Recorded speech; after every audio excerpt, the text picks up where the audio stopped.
ito ay rated SPG, striktong patnubay at gabay ng magulang ang kailangan. Maaga pa lang ay bumalik sila Tanggol kay Divina para simulan ng trabaho bilang negosyante. Pero para kay Divina ay hindi dapat ganito lang sila Tanggol. Dapat ay mabago ang mindset at pagkatao nila Tanggol, pati ang mga kasuotan. Ipapakita ni Divina kila Tanggol ang kanyang mga ari-arian at tuturuan niya si Tanggol kung paano magnegosyo. Magbibihis mayaman na rin sila Tanggol. Sa pagbabalik nila Tanggol sa Quiapo ay ibang-iba na sila. Profesional na ang kanilang mga galawan at magagaling na silang negosyante. Titingalain na sila ng kanilang mga kalugar dahil mayayaman na sila. Gagawin nila Tanggol ang una nilang pangarap na makatulong sa kanilang mga kalugar.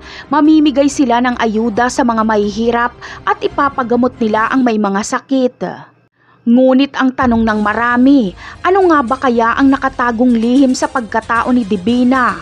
Bakit tila napakabilis niyang magtiwala kila Tanggol? Pati ang kanyang mga ari-arian ay ipinakita niya kila Tanggol, gayong alam niya namang magagaling na magnanakaw sila Tanggol. Ano kaya ang nakita niya kay Tanggol para maging mabait siya dito? Sa tingin nyo, posible kayang anak din ni Don Julio si Divina at kapatid ito ni Ramon?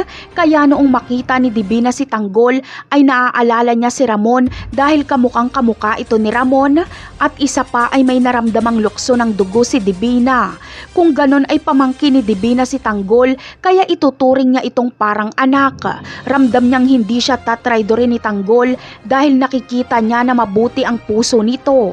Talaga nga namang kakaiba ang plot twist na ito sa buhay ni Divina. Napakarami pa nating dapat abangan sa mga susunod na episode. Paalam!